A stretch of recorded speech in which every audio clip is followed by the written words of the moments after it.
There's a really famous story that I've been hearing in Thailand and I want to share it with the whole world if I could. This is a story about the Buddha and the homeless man. One day there was a homeless man and he's been trying to gather food and he keeps noticing every day his food disappears. One day he caught the mouse that kept stealing his food and he asked the mouse, "Why are you stealing from me? I'm a homeless man. You can steal from richer people than me and it won't have any effect on them." The mouse then told the homeless man, "It's in your destiny that you can only have 8 items in your possession. No matter how much you beg, no matter how much you gather, this is all you'll be able to have." The homeless man was shocked and said, "Why is that my destiny?" And the mouse said, "I don't know. You should try and ask the Buddha." So the homeless man goes on his journey to go find the Buddha, and as he's going, it gets late. So he ends up at a wealthy family's house and he asks if he could stay the night. They let him in and they ask him, "Young man, why are you traveling so late?"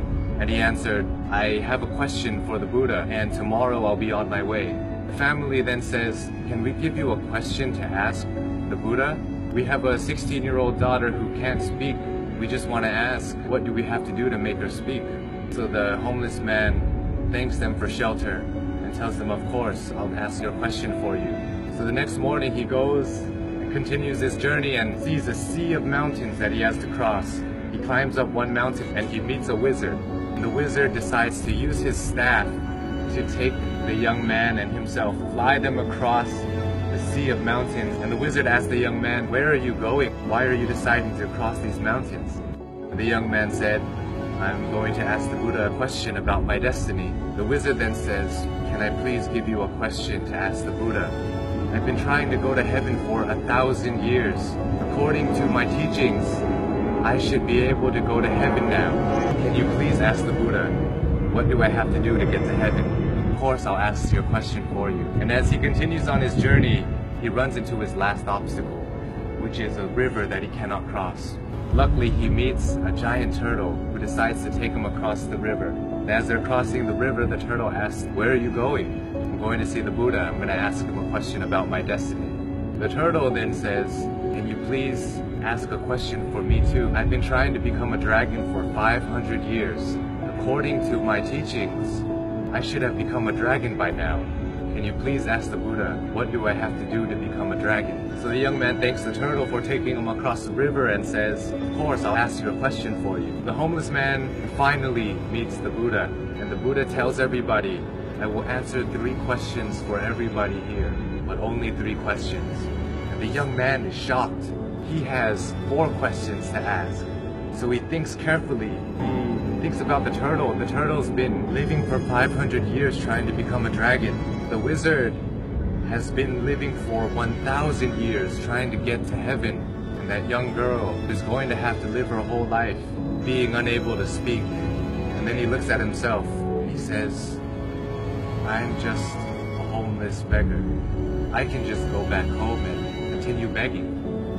So as he looks at everybody else's problems, his problem suddenly seems so small. So he feels sorry for the turtle, the wizard, and the young girl, and decides to ask all of their questions. So he asks the Buddha, and the Buddha answers. The turtle is unwilling to leave his shell. As long as he's unwilling to leave the comfort of his shell, he will never become a dragon.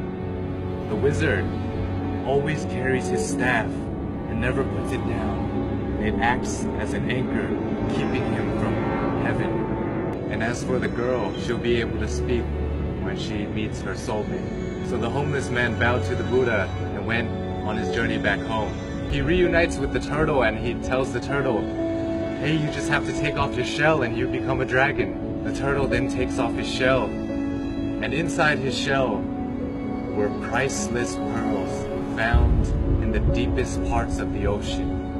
And he gives it to the homeless man and tells him, "Thank you. I no longer need this because I'm now a dragon." And flies away.